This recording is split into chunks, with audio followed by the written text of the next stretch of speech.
आदाब नाज़िर, न्यूज़ 41 में आपका इस्तकबाल। मैं हूं आज आपके साथ नोमान अंसारी।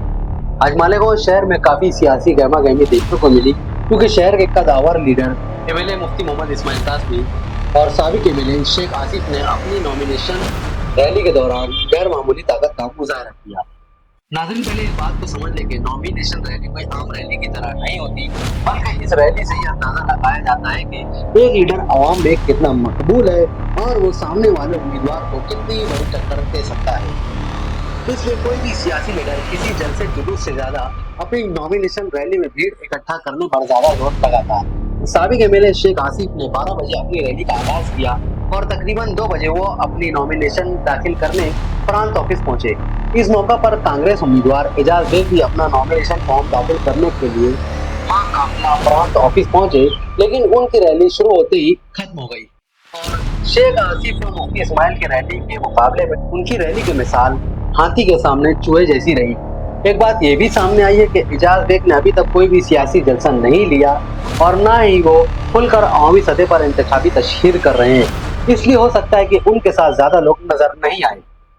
ये बात जग जाहिर है कि कांग्रेस पार्टी ने शहर में बेहतर उम्मीदवार की तलाश में दिन रात एक कर दिए और इसी हरकत की वजह से एजाज बेग पार्टी के कई जिम्मेदारान से नाराज रहे।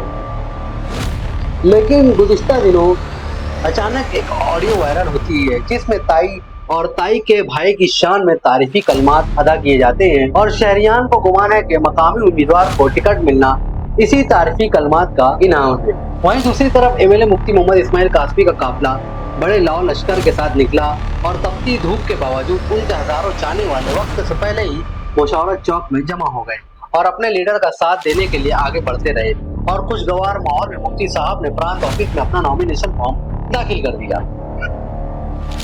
फिर भी अभी ये देखना बाकी है कि समाजवादी पार्टी कल बरोज मंगल को अपना नॉमिनेशन फॉर्म दाखिल कराने वाली है।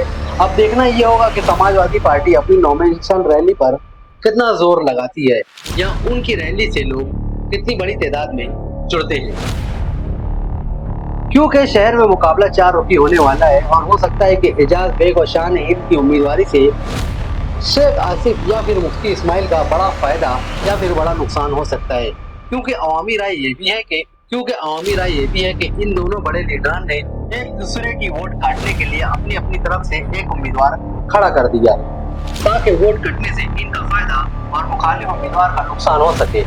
लेकिन अवाम में एक बात का ये भी चर्चा है कि शेख आसिफ और मुफ्ती इस्माइल के दरमियान होने वाली सियासी जंग में शान हिंद के फतेह भी हो सकती है, जैसा कि गुज़िश्ता इलेक्शन में धुलिया शहर में हुआ था, जहां 2 बड़ी पार्टियों के दरमियान मुकाबला आरआई में रास्त तौर पर फायदा एमआईएम उम्मीदवार डॉक्टर फारूक शाह को हुआ और वो फतेहयाब हुए। लेकिन मालेगांव शहर का सियासी ऊंट किस करवट बैठेगा ये तो 23 नवंबर को ही पता चलेगा।